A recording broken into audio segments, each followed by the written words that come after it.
Chris Avey, so that's where the Avey comes from, and Jenny Grouse, that's me. And so we met at a blues jam some years ago, and along with our drummer Brian West.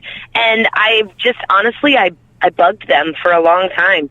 I bugged them to try doing a show with me because we really hit it off on stage at the blues jam. So Chris Avey and I did some acoustic shows together for the remainder of that year. And then eventually we decided to pull the band together. And, we kind of officially became a band on New Year's Day of 2017, after we did a show on New Year's night, or New Year's Eve, I guess it was 2016. And we were called the Chris Avey Band with special guest Jenny Grouse. So the next day we decided it was a new band. Yeah. I love your name because you got the slash, Avery slash Grouse. You know. I know, and it's kind of funny. We've had to take it out now because this will help for all of you trying to find our music. We do have two places to, ways to buy our album, and if you go on Apple or iTunes or any of those, if you're not listening to Magoo and you're trying to get it in your car, it's confusing because there is AV/Grouse, and that has our EP that we did 2 years ago called The Road to Memphis. And that is a fine album. Nothing wrong with that. But if you're looking for the new album, The Devil May Care, you have to look for AV Grouse with no slash. It is confusing, I know. Soon it'll be just normal. They'll know slash, no slash. Avery Grouse. Yeah, no slash. I know. It's just some reason it confuses the metadata. And so we decided that it was easier to take the slash out then. It does. It does, not just on my end, but that slash in any kind of our world that doesn't like it. In Word and all that, they want the little dash, not the little slash. So anyway. Yeah, it's confusing, though, because, A.V. Grouse, I think a lot of people think my name is A.V., and so they will call me A.V., which is very nice, but we really are a two-person headed team, kind of like, Tedeschi Trucks or something like that. Yeah. It's two people, and Chris A.V. and his vocals and his amazing guitar work are really as important to make sure that people know are a part of what's going on. And You still there? It's not Avey, it's Jenny, but if you call me Avey, I'm sure I'll answer. Oh, very cool. Hey, you really kicked it off in 2017, then you won the Blues Challenge. Now, every state's got a challenge, and then you all go to Memphis for the big international challenge. You won the 2017, I believe, 2019, and the semifinals in 18. Yeah, actually 18 and 2020. The year that we became the band in 2017, I guess I can only say this about me, is I'm a tenacious person, and I told the guys that I really love the idea of this blues challenge, and they had all done it before with different bands.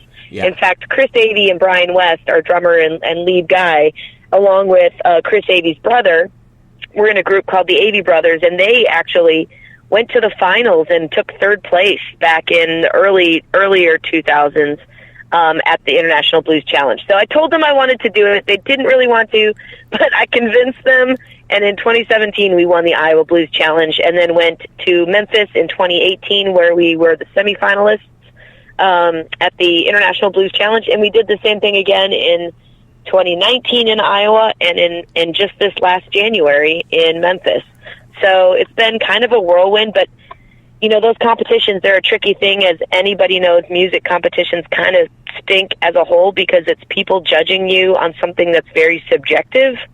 But the cool part about the Blues Challenge is the people you meet, the new fans you make, the other musicians that you draw inspiration from, and the industry people that you connect with while you're a part of it. So that's why we do it, and that's why we love it. Oh, it's a great thing, and myself, too, on the show, through Betsy Brown and Blind Raccoon, I've got to talk to so many cool people. Bridget Purdy, Dee Miller, Mark Cameron, those are the Minnesota... Mark! Yeah, he's been on my show. So I've learned about this. Everybody, it's like almost a relay race of bands. You have so much time to set up and go. So you're judged on a different type. It's kind of like the pit stop in so many ways. It is like a pit stop. How quickly can you take off the wheels and put new ones back on? That's what we do. Yeah, it's so true. And Mark Cameron, yeah, definitely a shout out to their band in Minnesota. We have become pretty close to a lot of the musicians in Minnesota and in Iowa. For some reason, those two blues networks have really connected. I have yet to connect more with the Wisconsin folks, although I hope to. You know, I'm originally from Wisconsin. Until I was 13 years old, I was raised in radio in Eau Claire, Wisconsin. My dad's a radio guy since 1966. So I'm a big fan of, he was with Wax and Way, a big country station up there. And I've always been a big fan of my home state, Wisconsin. Go Packers. Yeah. Oh, my God. I think that's Channel 13 because I live in La Crosse. And we got a couple. Yes. Oh, my God. I live in La Crosse. So my dad used to do the MDA telethons for Channel 13. And when I was a kid, we used to, my dad actually wrote the Menards jingle. How's that for weird? Well, yeah, Menards. Yeah. That's it. Eau Claire, of course. Yeah. Yeah. So he was buddies with John Menard and oh my and his now ex-wife Paula and yeah, when I was a baby, we used to hang out with them, and he asked my dad, who was a disc jockey at the time, to come up with some words, do a jingle, and that's how it came out. So every time we hear that, we laugh because I'm pretty sure my dad got paid about $100 in a case of Lineys. That was his big payday. Yeah, back in the day. We're talking like in the 70s, I believe, right? Oh, yeah, in the 70s, for sure.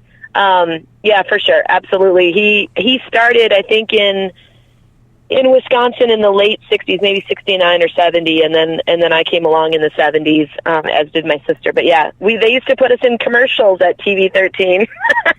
I saw you then. At some time I saw you then because La Crosse, all the bluffs there in western part of Wisconsin, the driftless area where the glacier didn't come through, they got these cool little mini bluffs. I live by Granddad's Bluff right there. Oh, I love Granddad's. Yeah, but we had cable because you couldn't get any TV. So we had cable TV, so we got Minnesota. We're talking 70, 71. You know, it was just connected with a big tower on one of these bluffs. So that's amazing because definitely I would have saw you and going through. Well, you know what's cool, Tom, is I actually, the rest of the band lives in the Quad Cities of Iowa, but I live in Decorah, which is in the driftless area. Yeah. So we are just 1 hour from La Crosse. La Crosse is like one of my stomping grounds right now. So, yeah, I know Granddad's Bluff well. Yeah. It's a good place to go. The Riverside Bluff, there's that little tavern as you go up the bluff. Yes. I live right there. I lived on the railroad tracks right there as a kid. Yeah. That's amazing, Tom. I told you we improv it when I always talk before the show. We'll just go and see what happens. Oh, my God. Isn't that amazing? I love it. Oh, I'll tell you what. Let's jam a tune. The Devil May Care. Let's do it. Title track. Avery Groves Band. Thanks. We'll be right back with Jenny. Thank you.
Sacred and the profane.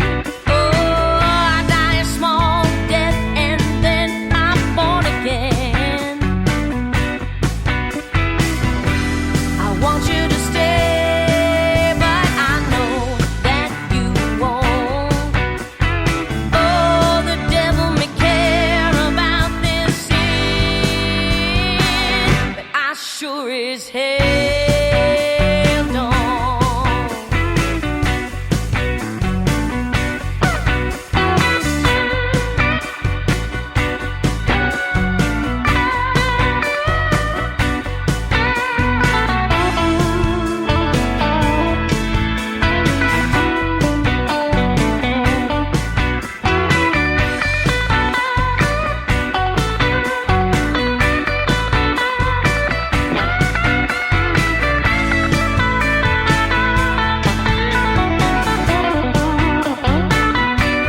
suffering of your mothers.